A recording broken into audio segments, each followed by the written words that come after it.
ก็สวัสดีครับผู้เข้ารับการอบรมโครงการพัฒนาหลักสูตรท้องถิ่นชื่อโครงการฝึกอบรมหลักสูตรชุมชนภูมิปัญญาท้องถิ่นตาลโตนดสำหรับชุมชนตำบลพืชกรดอำเภอสันบุรีจังหวัดชัยนาทนะครับศูนย์เรียนรู้เศรษฐกิจพอเพียงการอนุรักษ์ตาลโตนดวันนี้วันเสาร์ที่9 กรกฎาคมพุทธศักราช2565นะครับวันนี้โดยเฉพาะฐานนี้นะครับเป็นหลักสูตรเกี่ยวกับเรื่องไม้ทางการเพื่อสุขภาพนะครับไม้ทางการเพื่อสุขภาพผู้เข้ารับการอบรมหลายคนอาจจะเห็นแล้วนะครับโดยเฉพาะนักเรียนโรงเรียนเทศบาลวิทยาก็อาจจะเคยเห็นนะครับเคยเห็นแล้วก็โดยเฉพาะทีมงานทางประชาชนตำบลเทศบาลผมคิดว่าน่าจะเคยเห็นนะครับแต่เมื่อเคยเห็นแล้วปุ๊บเนี่ยบางคนก็ยังไม่เคยทำนะครับยังไม่เคยทำแล้วก็ยังไม่รู้ว่ามันใช้ประโยชน์ยังไงแล้วก็มันทำไมถึงมีชื่อว่าทางการเพื่อสุขภาพนะครับก่อนอื่นที่จะแนะนำเกี่ยวกับเรื่องว่าทางการเพื่อสุขภาพเนี่ยมันมีประโยชน์อย่างไรก่อนอื่นก็พูดโดยรวมแบบนี้นะครับคือต้นตาลโตนดถือได้ว่าเป็นภูมิปัญญาท้องถิ่นของชาวตำบลเพชรบุรีนะครับแล้วก็มันก็เริ่มสูญหายไปที่เราจะเจอกันเนี่ยมันเริ่มสูญหายไปขับรถไปทางทิศเหนือทิศใต้เนี่ยถ้าเป็นถนนเส้นเอกเนี่ยเราจะไม่เห็นต้นตาลนะนอกที่จะออกไปเลาะริมคันนาหลังทุ่งเนี่ยเริ่มเห็นป่าตาลและเริ่มเห็นป่าตาลทีนี้ในตัวไม้ทางการเพื่อสุขภาพตรงนี้เราใช้ส่วนอุปกรณ์ที่เป็นคางตาลนะครับที่เป็นคางตาลที่ติดอยู่กับลำต้นตาลเดี๋ยวจะหยิบมาให้ดูนะครับแบบนี้นะครับแบบนี้นะครับคางตาลแบบนี้คางตาลแบบนี้นะครับคางตาลแบบนี้ถ้าในลักษณะแบบนี้มันไม่ร่วงเลยนะครับถ้าแบบนี้มันไม่ร่วงนะถ้าอยากได้ต้องขึ้นไปตัดอย่างเดียวถ้าคางตาลที่ร่วงแล้วเนี่ยมันจะผิวมันจะตกกลับนะครับที่มันร่วงมาโดยธรรมชาติแต่ก็คือมันจะขากรรไกรเนี่ยมันจะหลุดมาจากลำต้นผิวมันจะตกกลับแต่ถ้าลักษณะแบบนี้ผิวมันจะเนียนนะครับผิวมันจะเนียนเรียบนะแล้วมันจะห้อยอยู่บริเวณที่เป็นคอตาลถ้าเราอยากได้เราเข้าไปฟันเอาแต่ในปัจจุบันที่เขาไปเอากันอยู่เนี่ยส่วนใหญ่แล้วเนี่ยเขาจะไปตัดกันต้นตาลที่มีอายุประมาณ5 ปีถึง 7 ปีนะครับ5 ปีถึง 7 ปีเนี่ยมันจะมีคางตาลที่เราสามารถเอาเก้าอี้แล้วก็ขึ้นไปฟันได้มันไม่สูงเท่าไหร่นะครับมันไม่สูงเท่าไหร่แล้วก็เอามาทำเป็นคางตาลเพื่อสุขภาพถ้าแบบนี้ก็ความยาวประมาณ150 เซนนะ120 ถึง 150 เซนประมาณนี้ก็ใช้ในลักษณะเป็นการออกกำลังกายที่ใช้ได้ทั้งแขนทั้งไหล่ได้เลยยาวๆแบบนี้แต่ถ้ายาวๆแบบนี้แต่ถ้าเราไปเจอสั้นๆแบบนี้เราก็อย่าทิ้งนะครับสั้นๆแบบนี้มันก็ใช้ประโยชน์ได้สำหรับพวกที่ใช้นวดบริเวณขาเท้ามันก็ใช้ประโยชน์ได้แล้วก็สั้นมีความถนัดคล่องตัวสามารถนอนแล้วก็ยืดออกกำลังกายได้เดี๋ยวในช่วงหลังจากที่พวกเราเนี่ยลงมือปฏิบัติทำกันแล้วเนี่ยจะมีอีกช่วงหนึ่งที่เราจะต้องไปออกกำลังกายกันมีท่าในการออกกำลังกายบริหารกันในช่วงตอนบ่ายนะครับกับครูนัทนะครับครูนัทในช่วงอีกช่วงหนึ่งนะครับสั้นๆอย่างนี้ก็อย่าไปทิ้งนะครับเงินเท่านั้นทำไปแล้วเนี่ยก็ขายได้เป็น100เหมือนกันราคาเป็น100เหมือนกันถ้าทำแล้วไปขายลงเครื่องแลกเกอร์อย่างดีไปวางขายตามตลาดก็มีเท่าไรก็ขายหมดนะครับเพราะว่าช่วงนี้คนอายุเยอะๆตั้งแต่หลัก40ขึ้นไปส่วนใหญ่แล้วเขาก็จะกลับมาเน้นเรื่องสุขภาพการออกกำลังกายเพื่อสุขภาพทำยังไงก็แล้วแต่ให้สุขภาพแข็งแรงนะครับอย่าไปทิ้งนะครับมีประโยชน์งั้นทีนี้เครื่องมือที่ใช้ในการทำทางการเพื่อสุขภาพถ้าเป็นแบบบ้านๆเลยนะครับบ้านๆเลยเราก็ใช้มีดอย่างเดียวนะครับใช้มีดกับสว่าน2 อย่างนี้เราสามารถที่จะทำได้แล้วบ้านๆทำบ้านๆแต่ก็อาจจะช้านิดนึงนะเพราะว่าเรามีเครื่องมือประมาณนี้แต่ถ้าเรามีเครื่องมือที่มันสามารถที่จะช่วยอำนวยความสะดวกเพื่อ เพื่อย่นระยะเวลาในการปฏิบัติงานให้มันเร็วขึ้นแล้วก็มีเลื่อยฉลุนะครับเลื่อยฉลุแบบนี้ภาษาอังกฤษเรียกว่าจิ๊กซอว์นะครับเลื่อยจิ๊กซอว์เลื่อยฉลุแบบนี้ในการที่จะฉลุนะแล้วก็มีอุปกรณ์ที่ช่วยอำนวยความสะดวกในการตกแต่งหินเจียภาษาไม่กรดก็ลูกหมูใช่ไหมลูกหมูนะครับราคาก็ไม่แพงเท่าไหร่พอหาซื้อได้นะครับเครื่องมือก็มีประมาณนี้แล้วก็มีสว่านในการเจาะรูเพื่อที่จะนำเชือกเนี่ยมาร้อยเข้ากับสายยางน้ำประปาสีฟ้าตรงนี้นะอุปกรณ์นี้ไม่เท่าไหร่แต่นี่เราลองคำนวณกันเล่นๆนะลองคำนวณเล่นๆ1 อันเนี่ยว่าเราจะใช้ลงทุนเท่าไหร่สายยางนี่ก็ประมาณเอาให้มาบอกเลยเอา30 เซนโค้งด้วยอะไรด้วยอาจจะใหญ่กว่านี้แต่ตรงนี้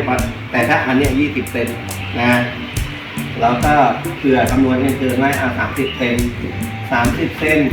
เม็ดหนึ่งอันนี้เม็ดละ20 บาทเม็ดละ20 บาท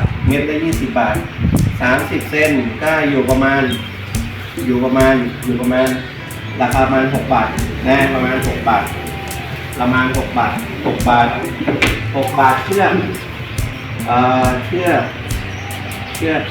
นี่ครึ่งโลเชือกโล300โล300เชือกก็ประมาณตีให้เชือก10 บาทนะพอเชือกความยาวเชือกก็ประมาณ45 เซนเพราะว่าเผื่อปมนี้ด้วยแล้วก็รัดปมออกมาก็ประมาณ45 เซนเชือกตีให้เชือกแบบให้ราคาแพงๆเลย10 บาทตัดสายยาง6 บาทให้อยู่ประมาณ16 บาทที่เราต้องเสียค่าใช้จ่ายในการทำและลงทุนส่วนทางตันถ้าเราไม่ซื้อเราก็ไปหาตามทุ่งได้ไม่ต้องเสียค่าใช้จ่ายแต่ถ้าเราซื้อก็มีจำหน่ายนะครับแบบนี้10 บาทนะครับแบบนี้ราคา10 บาทนะครับรับซื้ออยู่ที่ราคา10 บาทนะครับแบบนี้10 บาทครับลงทุนพร้อมอะไรเรียบร้อยปุ๊บก็จะอยู่ประมาณ25 บาทนะประมาณ25 บาททางตา10 บาทนะเชือก10 บาทก็20แล้วนะแล้วก็อันนี้อีกประมาณ5 บาทนะให้25 บาทนะนี่เราต้องลงทุนส่วนราคาขายฉลักแหมจะลืมฉลักอีกแล้วฉลักนี่คำนวณยากเลยฉลักนี่ก็คำนวณยากชุดเนี่ยก็200นะ200เนี่ยถ้าทาไปเนี่ยมันได้หลายอันนะมันก็ได้ตก20 อันนะถ้าคิดเป็นหัวเฉลี่ยไปก็คือ5 บาทสำหรับเคลือบเงานะสำหรับเคลือบเงาเนี่ย5 บาทรวมแล้วก็30รวมแล้ว30 บาทต้นทุนของการผลิต30 บาทขายในศูนย์เรียนรู้นี่เราขาย100 บาทนะกำไรนั่นหรอก70 บาทแต่ถ้าเราไปขายในตลาดในเมืองใหญ่ๆนะขายในเมืองใหญ่ๆไม่ว่าจะเป็นในเมืองชัยนาทหรือต่างจังหวัดหรือที่กรุงเทพเขาขายกันอยู่ในราคาอยู่299นะ299เราจะขาย150ก็ได้200ก็ได้นะขึ้นอยู่กับคนที่จะนำไปขายคนที่จะนำไปโพสต์ขายนะข้อดีของมันก็คือมันตัวคางตาเนี่ยมันมีแรงสปริงมันเป็นไม้ที่มันมีแรงสปริงอยู่ในตัวพอเราโยกงอมาปุ๊บมันก็คืนมาในลักษณะเดิมนะไม่แข็งนะอันนี้ก็คือด้านนี้แนะนำเรื่องเครื่องมือแล้วนะเครื่องมือก็มีสว่านดอกสว่านมีเลื่อยจิ๊กซอว์มีใบจิ๊กซอว์แล้วก็อุปกรณ์ที่ใช้ในการตกแต่งก็คือใบขัดกระดาษทรายมีทั้งหยาบอันนี้อย่างหยาบอันนี้อย่างละเอียดนะครับอย่างหยาบอย่างละเอียดนะแล้วก็มีอันนี้อย่าถามมันแปลงเลยถามตั้งว่ามันแปลงเลยอันนี้แปลงเลยแปลงทาแลกเกอร์แปลงอะไรอันนี้แปลงอะไรเขาเรียกแปลงอะไร บางคนหมู คนกันเลยคนเลยปีนคนเลย คน แบ บาง บแทงขนกระต่ายครับแทงขนกระต่ายแทงขนกระต่ายนะใช้กับอุปกรณ์เชือกแนวยูริเทนนะการใช้ยูริเทนแบบเนี้ยเราจะใช้ตัวทินเนอร์รุ่นอื่นก็ไม่ได้ต้องใช้ของมันด้วย มันมีของคู่กันนะเป็นตัวทำละลายเป็นของคู่กันนะขึ้นอยู่ว่าเราส่วนผสมว่าเราต้องการให้มันข้นหรือให้มันก็ขึ้นอยู่กับว่าเวลาทาไปอ่ะถ้ามันฝืดไปเราก็เอาตัวทินเนอร์ผสมก็คือให้มันทาแล้วมั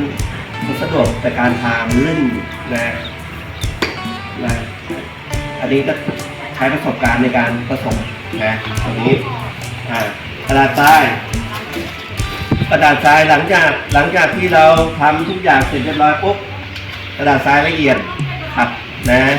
ขัดก่อนที่จะลงยูริเทนนะขัดก่อนที่จะลงยูริเทนก็มีให้พร้อมนะครับเป็นอุปกรณ์แล้วก็สิ่งที่จะทำให้ทุกอันเหมือนกันนะถ้าไม่มีแบบนี้เดี๋ยว5 อัน 5 คนก็ไม่เหมือนกันก็ต้องมีแบบมาวาดลงในตัวที่เป็นคางตาลนะเวลาวาดลงเราก็มองแบบนี้เราเห็นนี่ไหมนะวางแนบไปเลยแล้วก็ปากกาเคมีพื้นนะล่างเลยนะถ้าเป็นอันยาวอันยาวเราก็มีอุปกรณ์อำนวยความสะดวกมีฟุตเหล็กตีตั้งแต่ยอดลงมาเลยหรือฝั่งทั้งสองฝั่งโดยให้มันเรียวเล็กลงมาไปยังปลายให้มือเนี่ยสามารถจับได้มันถนัดให้มือจับถนัดนะบางคนบอกว่าใหญ่ขนาดไหนเราก็ไม่รู้ว่าใหญ่ขนาดไหนแต่ให้มันจับแล้วมันถนัดมือครับหลังจากที่เราได้ทามาแล้วเพื่อให้ทุกอันเหมือนกันเราต้องมีแบบนะครับเราต้องมีแบบนะถ้าเราไม่มีแบบเดี๋ยวทำแต่ละอันจะไม่เหมือนกันนะครับก็เอาโดยที่เอาใช้มุมตรงเนี้ยที่มันมีรอยแยกตรงกลางเนี่ยเราก็วางไว้ตรงจุดแบบเนี้ยที่มันมีรอยแยกออกไปนะครับวางไว้อาบเลยนะครับเดี๋ยวเราสรุปออกได้มันจะได้เห็นเนื้อไม้เขียนตามแบบไปนะครับสาเหตุที่ใช้กระดาษนะครับเพราะว่ากระดาษนี่มันสามารถที่จะอ่อนแล้วก็แนบไปกับตัวคางตาลได้นะถ้าเป็นวัสดุอย่างอื่นมันจะแข็งนะตรงมาทางนี้ช่วยจับฝั่งนี้หน่อย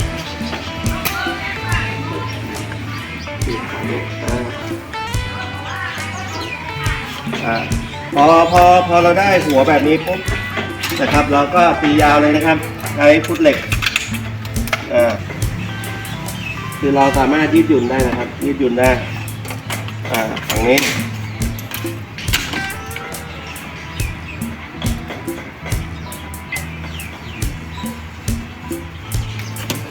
ได้ไหมไม่ได้แล้วก็เราเล็งดูก่อนนะครับอันนี้บานออกมาแล้วก็เดี๋ยวยาวเราจะประมาณเมตร20นะครับยาว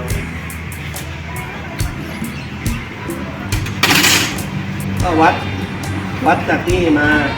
ลงไปเมตร20นี่90นี่30 เซนที่ใช้ยาวๆเนี่ยเราสามารถจะนวดที่ไหล่ได้นะครับ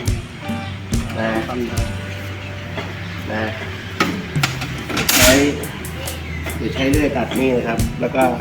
ตรงนี้ก็ช่วยกันจับใช้จิ๊กซอว์ไล่เลยนะเดี๋ยวนุ่มๆเดี๋ยวช่วยจิ๊กซอว์ไล่เลยนะ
มีดแต่งไม้ลูกหมูไล่แต่ให้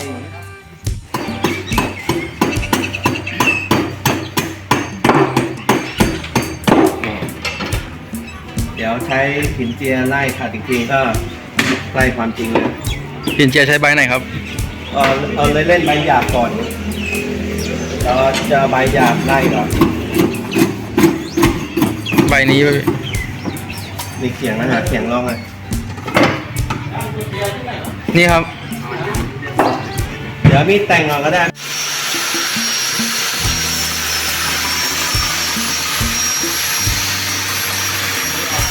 หยาบลงก่อนเลยใบหยาบแล้วก็เสร็จแล้วเนี่ย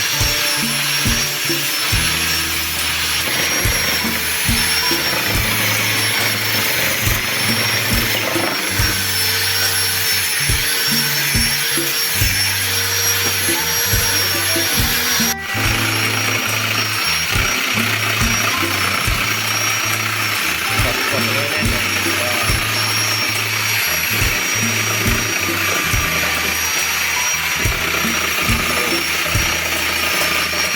อันนี้แบบสั้นเลยครับแบบสั้น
เนียนเลยไหนเนียนเลย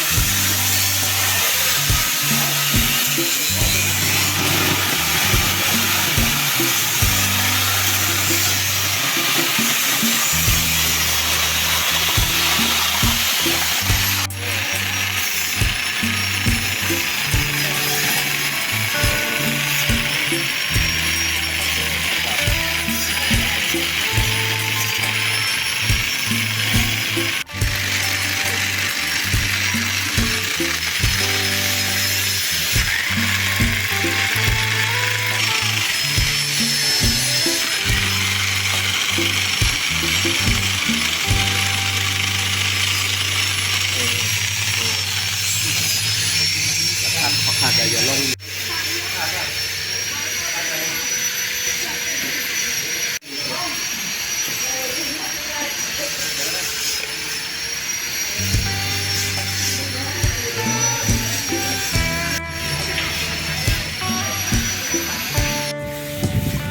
ครับขณะนี้เรากำลังเก็บรายละเอียดนะครับ หลังจากที่ได้ทำขึ้นรูปเป็นที่เรียบร้อยแล้วโดยใช้กระดาษทรายเบอร์ศูนย์กระดาษทรายเบอร์ศูนย์นะครับเก็บรายละเอียดนะครับก่อนที่จะไปเคลือบเงานะครับก่อนที่ไปเคลือบเงาลงยูรีเทนนะครับกระดาษทรายเบอร์ศูนย์นะครับแกะกระดาษทรายออกวันนี้เบอร์ศูนย์เปล่าศูนย์ครับเบอร์ศูนย์นะครับกระดาษทรายขัดไม้นะครับเบอร์ศูนย์เราเก็บรายละเอียดขัดเลยปลาอะไรพวก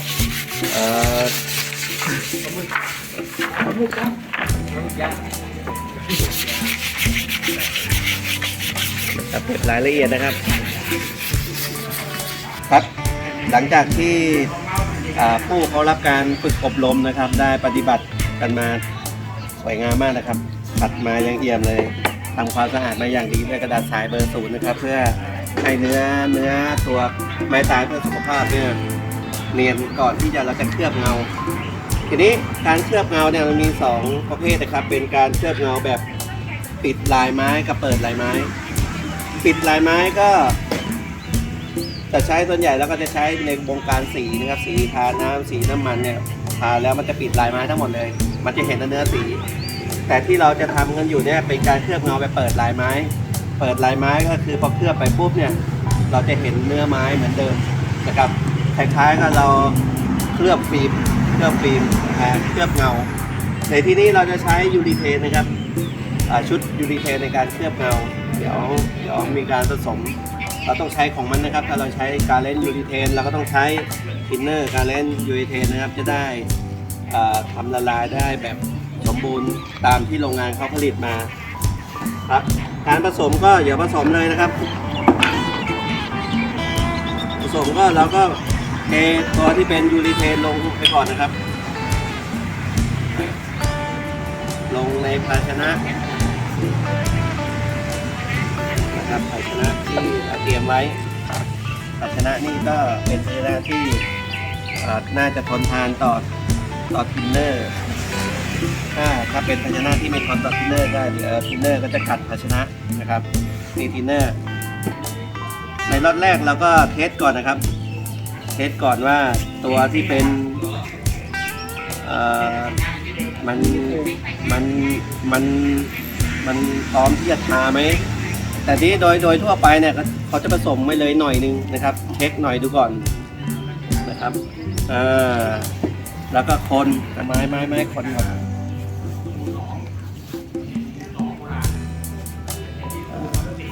พอคนเสร็จแล้วเราก็เอาตัวที่เป็นยูริเทนเนี่ยลงบริเวณกกก่อนนะครับเพื่ออย่างน้อยก็เพื่อให้ความเหนียวของมันเกาะในส่วนที่เป็นขนกระต่ายของมันจะได้แน่นนะครับจะได้มีความแน่นเวลาที่เราใช้งานต่อไปมันก็จะไม่หลุดหลังจากนั้นก็ทาได้เลยนะครับแต้มอย่าให้มันหยดนะครับโอ้สวยงามมากปาดขึ้นปาดลงปาดขึ้นปาดลงนะให้ไปทางเดียวกันนะครับไปทางเดียวกันอย่าอย่างนี้อย่าค่อยๆปาดไปเดี๋ยวลองดูประสบการณ์จะสอนนะครับเรื่องราวแบบนี้ถ้ายิ่งเราทำงานบ่อยๆประสบการณ์จะสอนเองว่าตรงไหนมันผิดมันถูกมันอะไรเดี๋ยวลองเรียงแถวมาเลยเรียงแถวเลยครับเรียงแถวเลย ฟิล์มมือ เรียงแถวเลย ได้เลยอ่าประสบการณ์จะสอนนะครับเรื่องราวแบบนี้ถ้าเราลงมือปฏิบัติจริงยิ่งทำซ้ำมันจะเกิดความชำนาญสมมติทานเวลาช่วงปลายจะทำยังไงสมมติว่าอย่าตอบคำถามว่าเราช่วงปลายจะทำไงเราก็ต้องหาได้แขวนผูกต้องหาได้แขวนตั้มเลยเรื่องราวแบบนี้ก็คือสิ่งที่เป็นปัญหาเลยก็คือหลังจากเสร็จงานแล้วปุ๊บเนี่ยส่วนใหญ่แล้วเราจะลืมทำความสะอาดแปรงกันเราจะปล่อยทิ้งกันไว้ไอ้พวกนี้ถ้าทิ้งไว้ประมาณสักชั่วโมงเนี่ยมันก็จะแข็งแล้วมันจะแข็งตัวพอแข็งตัวก็จะเสียเลยนะครับเคยนะมั้งขาใหญ่นี่ขายาวเดี๋ยวช่วยกันทาเลยนะครับมี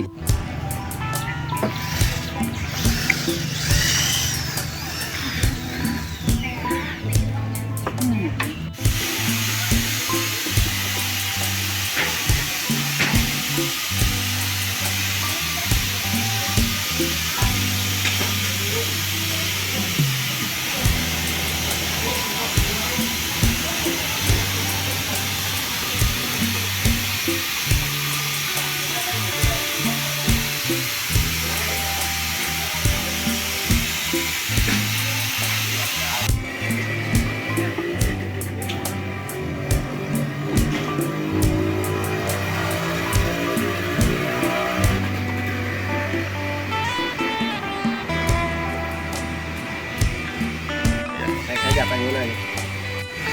ครับตรง ำหรับสายยางท่อประปาสายยางน้ำประปานะครับก็มีวัตถุประสงค์ก็คือเอาไว้ป้องกันการกระแทกบริเวณของส้นเท้านะครับส้นเท้าจะได้รับความปลอดภัยจากสายยางนี้นะครับซึ่งเป็นของที่หาง่ายในท้องถิ่นมีทุกบ้านนะครับมีทุกบ้านความยาวที่เราจะใช้นะครับจะอยู่ประมาณ25 เซนนะครับ25 ตมเดี๋ยวตัด25 ตมแล้วตัดเข้าจำนวนที่เราทำไว้25 เซน25 เซน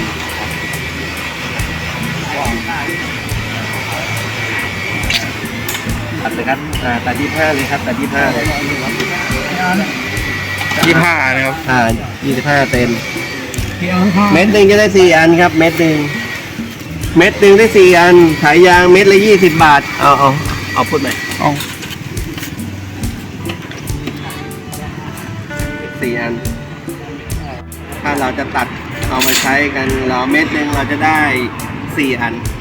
เส้นหนึ่ง25 เซนนะครับ25ก็ได้เดี๋ยวตัดเท่าจำนวนที่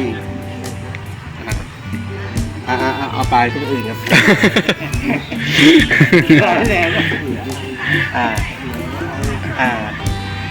เอาเขียงอยู่ไหนเขียงอะ 5 อันเท่าจำนวน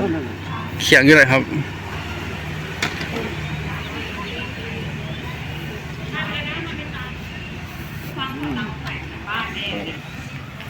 ใช้กี่อัน5 อัน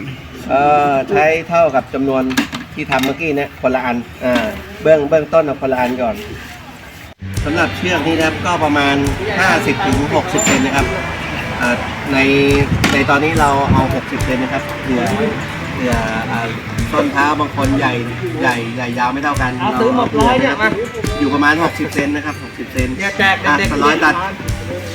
เชือก60 เซนนะครับประมาณ60 เซนไปเลือกไอติมคนละแท่งแล้วกูเลี้ยง60 เซนพอตัดเสร็จแล้วปุ๊บเราไปแท็กกูเลี้ยงตังผู้ใหญ่ลงมาพอดีเลยปิดพัดลมไหมพี่ดอย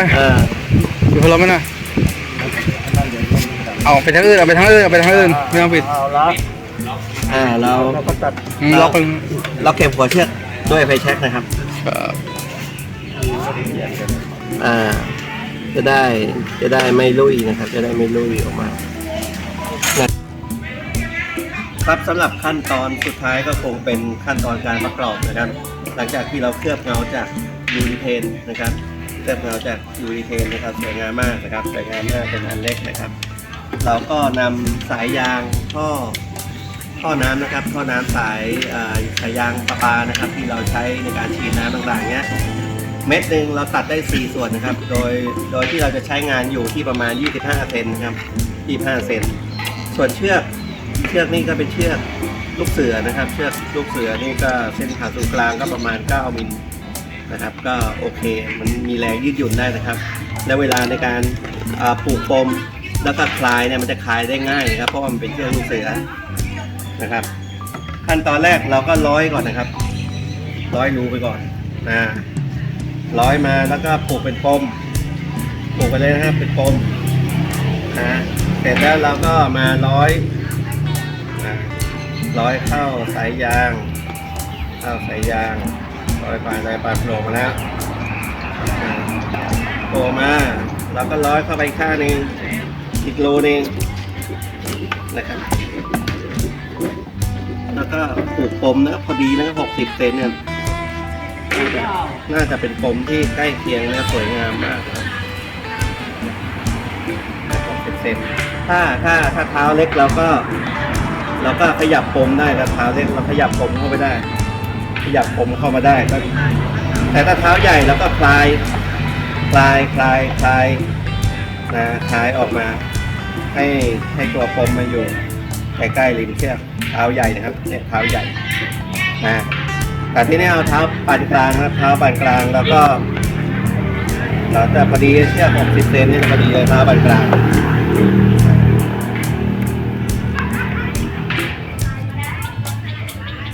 เดี๋ยวนักเรียนประกอบอันนึง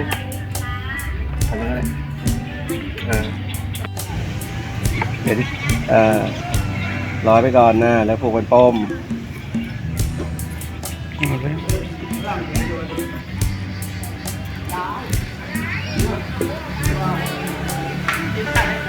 แล้วก็ร้อยสายยาง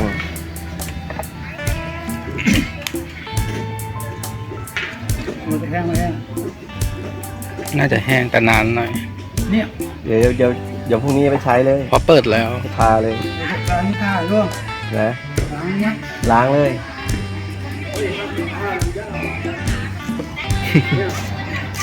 ครับสวยงามมากนะครับ ว้าวผ้าติดคอ สวยงามมากนะครับโอเคอยู่ที่ประมาณ 55-60 เซนนะครับก็โอเคพอดีสวยงามมาก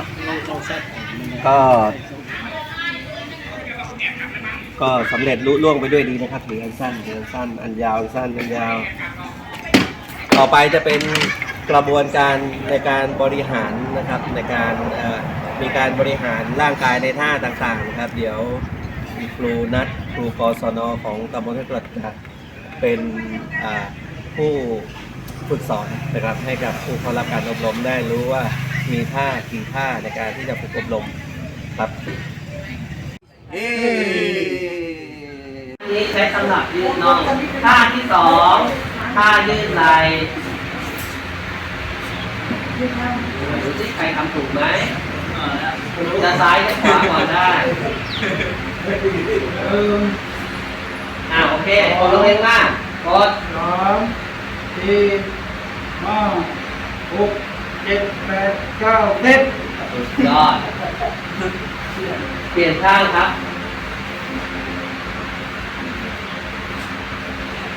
นับไป 1 ช่วยกันนับครับ 3 4 5 6 7 8 9 10 ท่าที่สามท่าว่ายน้ำว่ายไปข้างหน้า10นับไป1 2 3 4 5 6 7 8 9 10ว่ายถอยหลังไป3 4 5 6 7 8 9 10นั่งขัดสมาธิตัวตรงท่าสุดท้ายท่าดัดหลังแก้ปวดหลังสำหรับคนที่หลังล้อมหลังงอนะครับเสียบไปในจังแร้พร้อมไปนับ10 1 2 3 4 5 6 7 8 9 10ค้างไว้ปิดไปทางซ้ายนับค้าง10 2 3 4 5 6 7 8 9 10ปิดไปทางขวา1 2 3 4 5 6 7 8 9 10สูดลมหายใจเข้าลึกๆหายใจให้มากที่สุดเอาลมหายใจสูดลมหายใจเข้าเอาลมหายใจ